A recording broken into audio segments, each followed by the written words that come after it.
Assalamualaikum warahmatullahi wabarakatuh. Halo guys.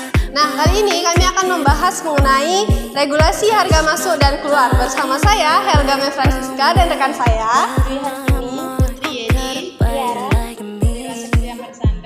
Nah, sebelum kita mendalami tentang materi ini, awalnya kita harus ketahui dulu apa itu pengertian dan tujuan dari pasar bersaing ini. Untuk pengertian dan tujuannya itu akan dibahas oleh rekan saya, Lira.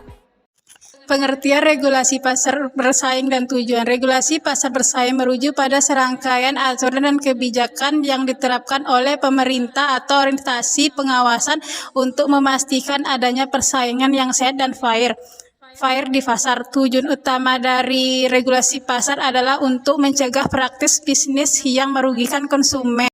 Selain itu, tujuan pasar bersaing dari menciptakan lingkungan bisnis yang adil di mana perusahaan dapat bersaing secara sehat untuk meningkatkan inovasi, kualitas produk dan harga yang efektif. Beberapa contoh regulasi pasar bersaing meliputi larangan praktik monopoli, perbatasan terhadap kartel, pelindungan terhadap konsumen, serta pengawasan terhadap praktis perusahaan yang merugikan persaingan. Nah, itulah tadi pengertian dan juga tujuan dari regulasi pasar bersaing. Nah, untuk materi yang kedua yang akan saya bahas yaitu mengenai efek langsung dari regulasi pasar bersaing. Regulasi harga masuk dan keluar adalah sebuah aturan ataupun kebijakan yang dibuat oleh pemerintah untuk mengatur harga patokan ekspor dan juga untuk mengatur harga referensi atas hasil panen pertanian dan kehutanan yang dikenakan oleh biaya bea keluar. Nah, regulasi yang pertama yaitu penentuan harga produk. Nah, apabila dalam regulasi tersebut pemerintah mengatur tentang rendahnya harga masuk, maka produsen akan sulit untuk menetapkan harga produk mereka. Regulasi yang kedua yaitu persaingan pasar.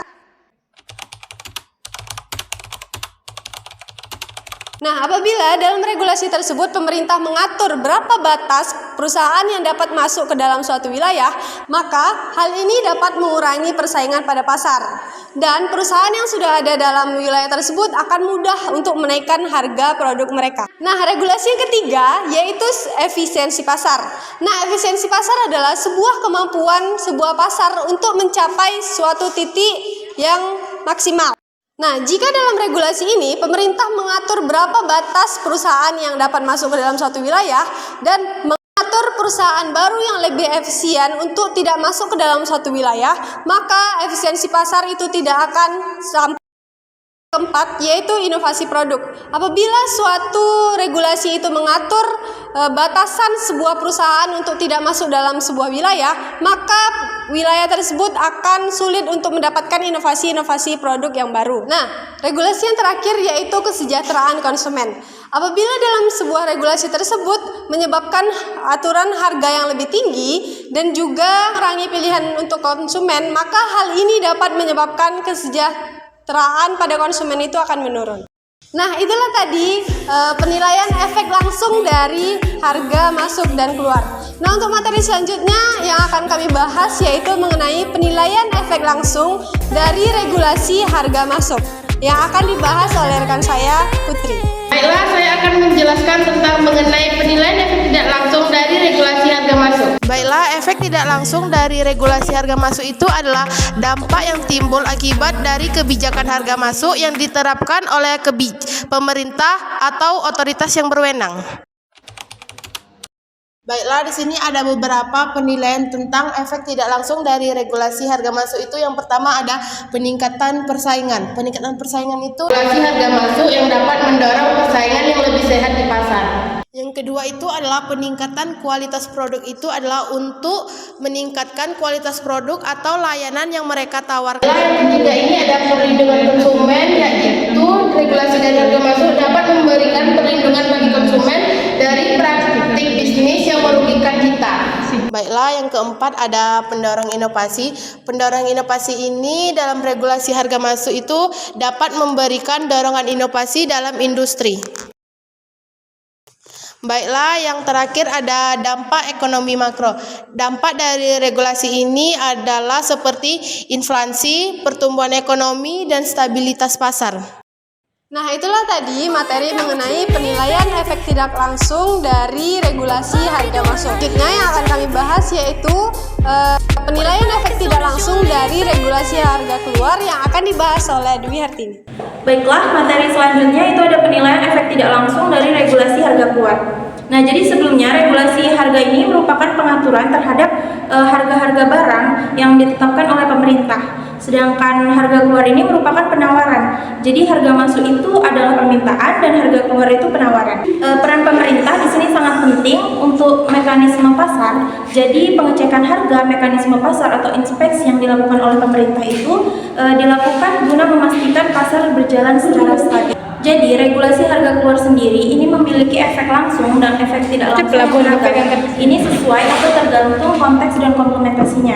Di sini yang akan kita bahas itu efek tidak langsung dari regulasi harga keluar.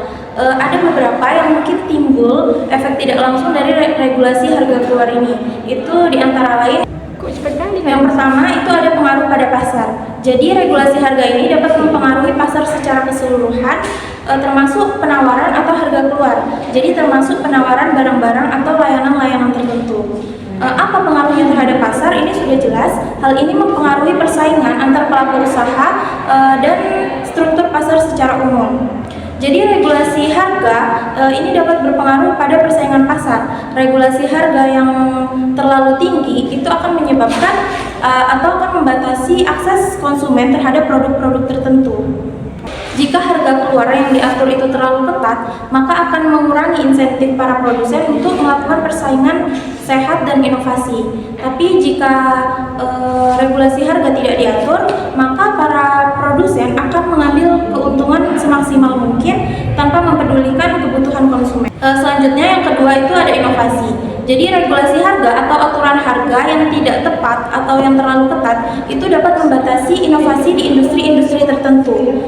Kenapa? Karena adanya aturan harga yang ditetapkan oleh pemerintah ini tadi akan menciptakan batasan atau akan membatasi suatu perusahaan untuk menetapkan harga suatu produk mereka secara fleksibel. Selain itu, regulasi harga yang terlalu rendah akan mengurangi insentif perusahaan untuk melakukan inovasi. Tapi di sisi lain, jika regulasi harga yang ditetapkan itu terlalu tinggi, maka hal ini dapat mempengaruhi inovasi dengan cara membatasi akses konsumen terhadap produk-produk baru dan inovatif. Jadi di sini mungkin pelaku usaha kurang termotivasi untuk mengembangkan produk-produk baru atau menaikkan efisiensi karena aturan harga yang ditetapkan terlalu ketat dan tidak tepat. Yang selanjutnya itu ada investasi. Regulasi harga atau aturan harga yang tidak sesuai itu dapat mempengaruhi keputusan investasi di suatu perusahaan. Karena aturan harga yang ditetapkan oleh pemerintah ini dapat membatasi potensi pendapatan yang dihasilkan dari hasil investasi itu sendiri.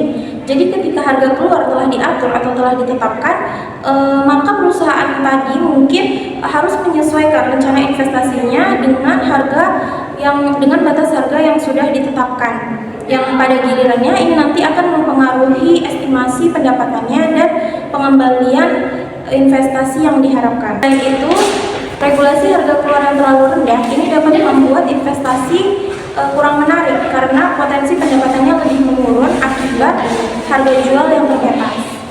Nah, di sisi lain, jika regulasi harga keluar terlalu tinggi, ini juga akan mempengaruhi keputusan investasi suatu perusahaan dengan cara yang negatif.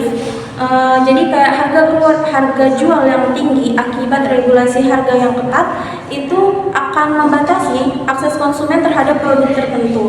Hal ini nanti akan mempengaruhi pengurangan permintaan dan akan membatasi pertumbuhan bisnis itu sendiri. Nah, itulah tadi materi mengenai penilaian efek tidak langsung dari regulasi harga keluar. Nah, untuk materi selanjutnya itu ada manfaat, bentuk-bentuk, dan keuntungan serta kerugian yang akan disampaikan oleh Tiara. Baiklah, saya Tiara akan menjelaskan tentang bentuk-bentuk pasar bersaing, manfaat, keuntungan serta kerugian. Yang pertama ada bentuk-bentuk pasar bersaing. Yang pertama ada pasar komoditas, yaitunya terdapat banyak penjual pembeli yang melakukan transaksi seperti gandum, minyak, dan lain sebagainya. Harga di pasar ini ditentukan oleh penawaran serta permintaan. Yang kedua ada pasar liter, yaitu penjual melakukan persaingan untuk menarik pembeli akhir. Yang ketiga ada pasar jasa, di mana terdapat banyak layanan jasa terhadap konsumen. Yang keempat ada pasar online, yaitunya transaksi jual beli dilakukan secara online. Selanjutnya itu ada pasar global, yaitu yang melibatkan antara lintas negara. Banyaknya negara yang bersaing melakukan ekspor dan impor barang. Selanjutnya yaitunya manfaat dari pasar bersaing. Yang pertama, meningkatkan inovasi dan kualitas produk, yaitunya mendorong perusahaan agar menginovasi produknya jadi lebih baik. Yang kedua, harga yang lebih kompetitif, yaitunya harga yang bisa menarik pembeli. Yang terakhir selanjutnya keuntungan pasar bersaing. Yang pertama, peningkatan kualitas produk. Yang kedua, pilihan yang lebih banyak. Yang ketiga, harga yang lebih kompetitif. Selanjutnya ada kerugian pasar bersaing. Yang pertama, ketidakstabilan harga di pasar. Yang kedua, adanya monopoli dan oligopoli pasar, serta ketidakstabilan lapangan kerja. Nah, itulah tadi materi mengenai regulasi. Nah, untuk selanjutnya, bagi teman-teman yang ingin bertanya, kami persilahkan di kolom komentar.